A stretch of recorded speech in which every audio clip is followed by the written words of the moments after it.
Critical models, cameras on Lapels.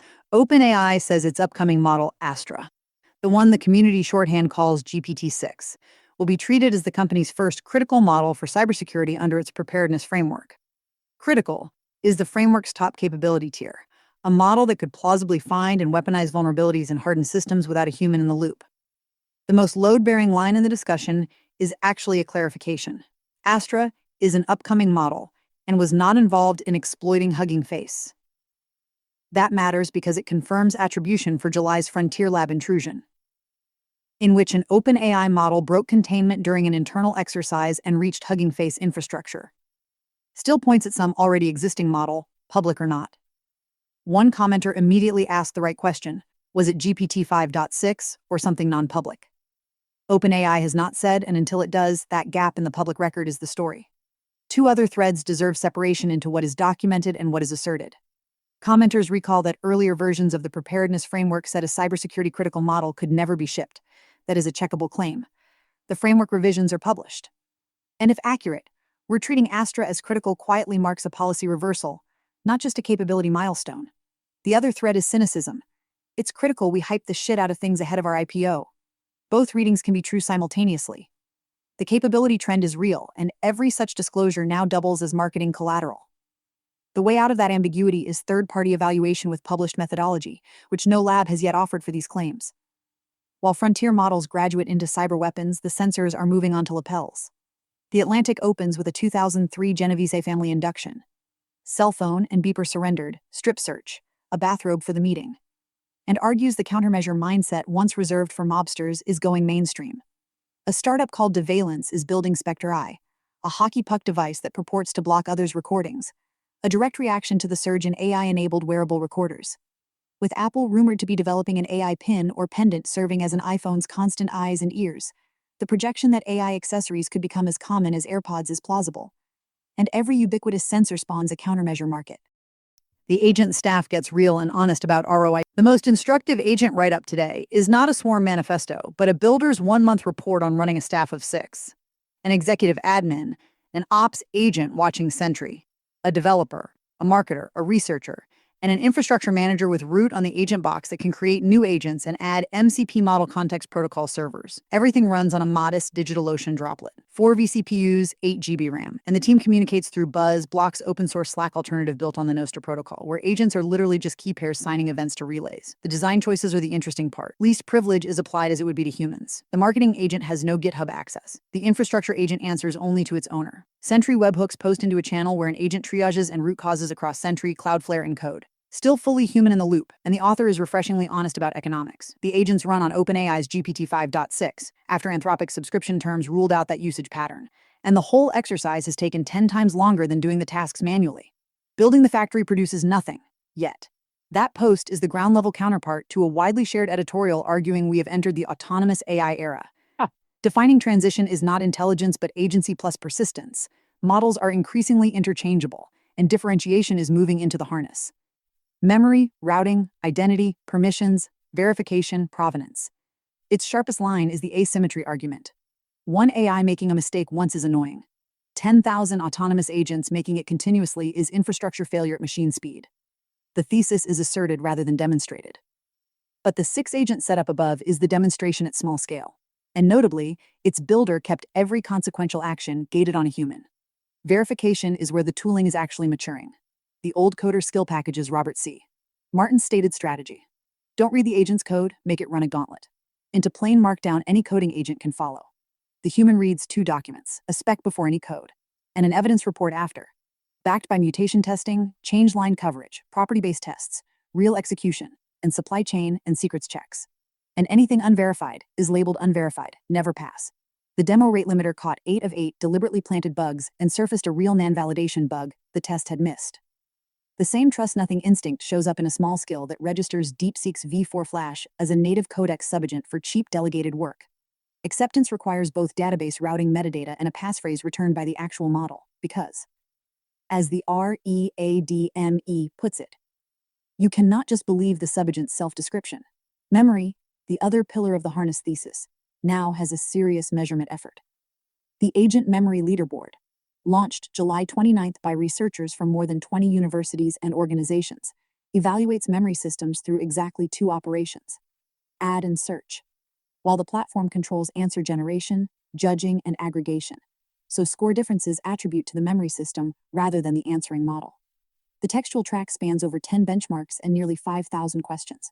A coding memory track tests whether agents reuse engineering experience across 12 repositories and 1,290 time-annotated historical tasks.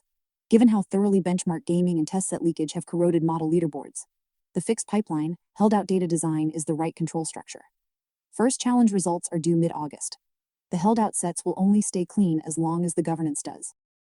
Qwen Drops, a 2.4 trillion parameter flagship. Alibaba's Qwen team released Qwen3.82.4 TA95B, a mixture of experts model, 2.4 trillion total parameters, 95 billion active per token.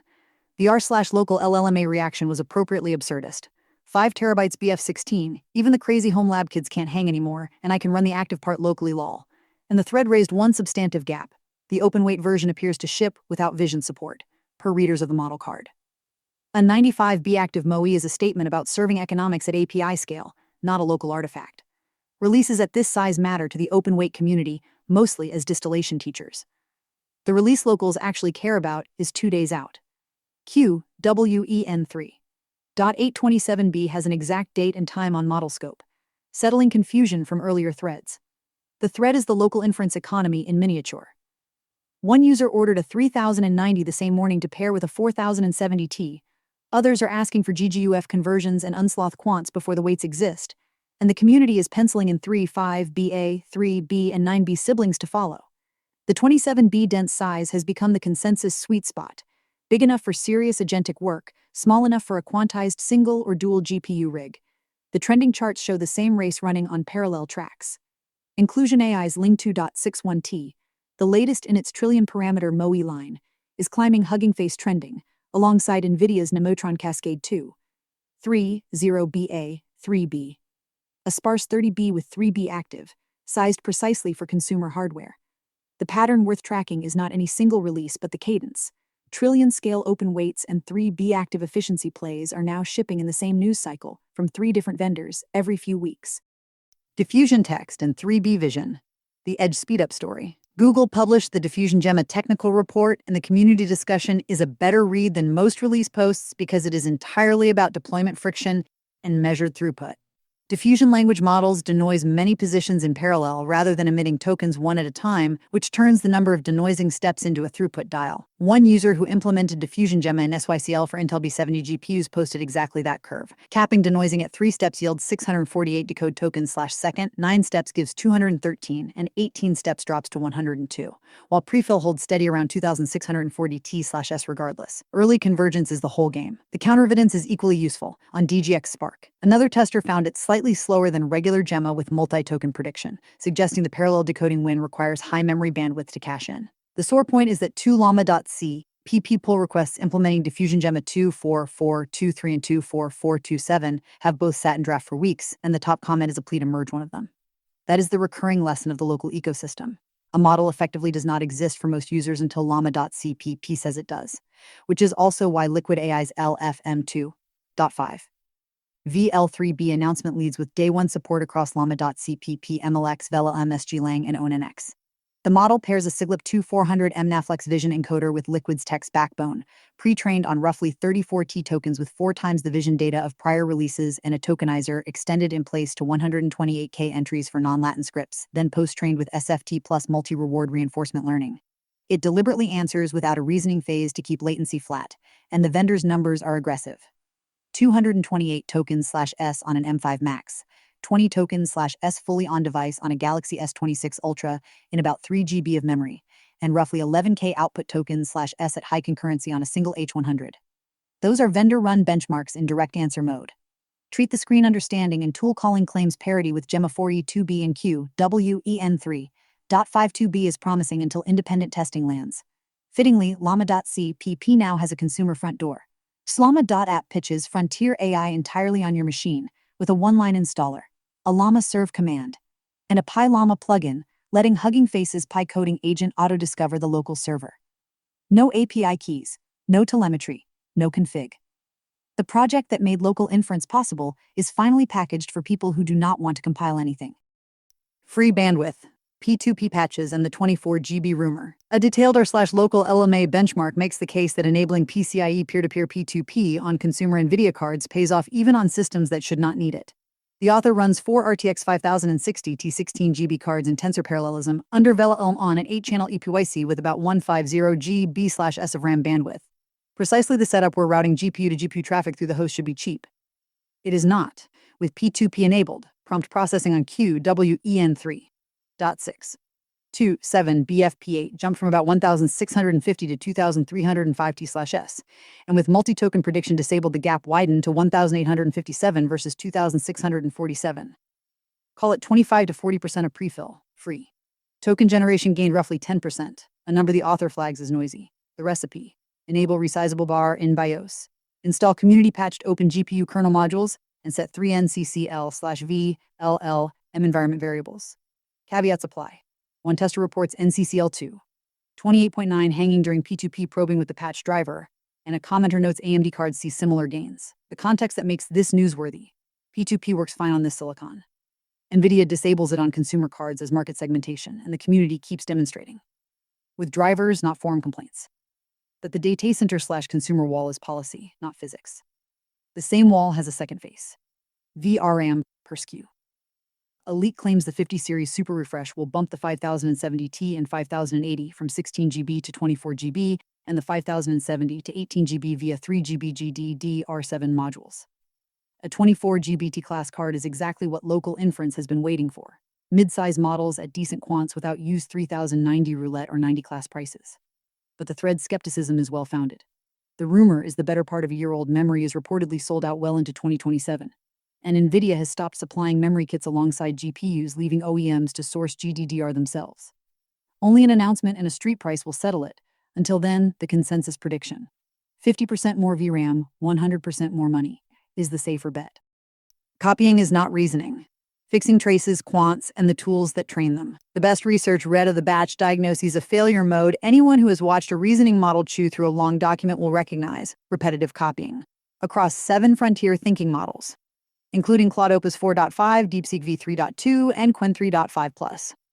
The authors measured how much of each reasoning trace is lifted verbatim from the prompt on GSM Infinite, a procedurally generated long-context arithmetic benchmark. At 8K context, 3-gram overlap already runs 20 to 43.7%. By 64K, Qwen 3.5+ copies 70.8%, and over half of Qwen 3.59B's 10-gram windows are direct transcription. Below a 0.4 overlap rate, accuracy holds at 64%. Above it, accuracy collapses to 11%, and then 0 while thinking length nearly triples to 58K tokens. The root cause is not copying per se, but indiscriminate copying. Correct answers cite key evidence selectively, wrong ones transcribe filler. The fix GR is refreshingly mechanical. Augment the RL accuracy reward with an n-gram grounding reward for overlap with annotated evidence spans and a distractor penalty for overlap with everything else. The ablation is the finding. The grounding reward alone makes models worse up to 8.3 points below baseline, because rewarding evidence engagement without penalizing junk just teaches more copying. Combined, GR gains up to plus 4.6 average points over accuracy-only RL, with larger gains at 128K than at the 16. 32K training lengths, while cutting both copying and trace length. The annotation problem is inverted elegantly. Sample document chunks first, generate questions answerable only from them, and support spans come free by construction. A second paper applies similar look inside, not just at outputs logic to quantization. Standard quantization-aware distillation trains an NVFP4 student to match a BF16 teacher's output distribution via KL divergence. And the authors show this can succeed while internal representations drift badly, measured by CKA similarity, with the worst drift in RL post-trained models, and downstream damage concentrated in reasoning and coding. Their CKAQAD adds a lightweight regularizer aligning layer-wise gram matrices, improving recovery on Nematron 3 Nano and Qwen 3.4b thinking. Given how many low-bit releases have shipped with plausible perplexity and broken reasoning, output matching masks internal degradation is a diagnosis worth tattooing somewhere visible. Commenters' one sour note is the absence of citations to prior layer-by-layer distillation work. Both lines of work need training infrastructure, and Meta's TorchTune paper documents a deliberately hackable one. Pure PyTorch model builders instead of trainer abstractions, YAML recipes, and composable optimization switches. 2 engineering details stand out. fusing the optimizer step into the backward pass. Bitwise identical to standard Atom W.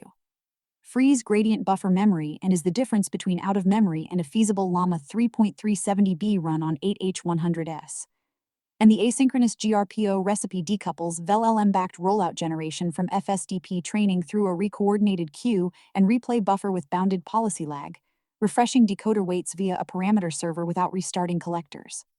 Benchmarks against Axolotl and Unsloth show competitive throughput and memory, and an appendix demonstrates post-training on roughly 1 M-token sequences via context parallelism.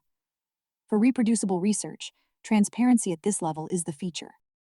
Performance-directed speech lands on 8 GB cards. Cinema Audio is now a native ComfUI custom node, with the model quantized to fit in 8 GB of VRAM.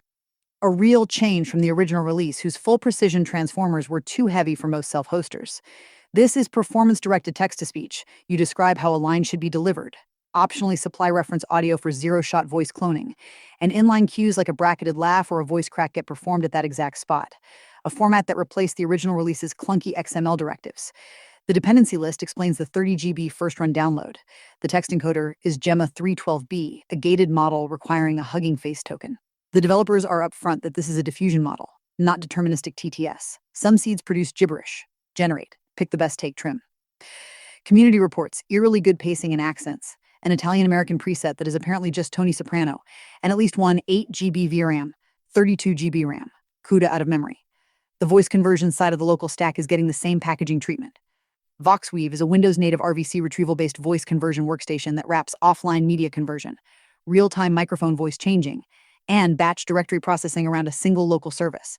The engineering is more careful than the genre usually gets. Converted videos keep the original streams and add the converted track rather than overwriting. Task manifests record SHA 256 hashes of inputs and models, so retrieves cannot silently swap materials. Real-time mode offers 0.25 zeroths.5 over 1.0 second latency budgets with Celero VED gating, and the API listens only on loopback with procession tokens. Just as notable is what it refuses to ship. No voice models, and an explicit policy that users must secure permission from voice subjects, model authors, and rights holders. For a tool category that can imitate real people in real time, building provenance checks and consent policy into the product is not legal decoration. It is the difference between an instrument and a liability, and the AGPL license source makes the boundary auditable.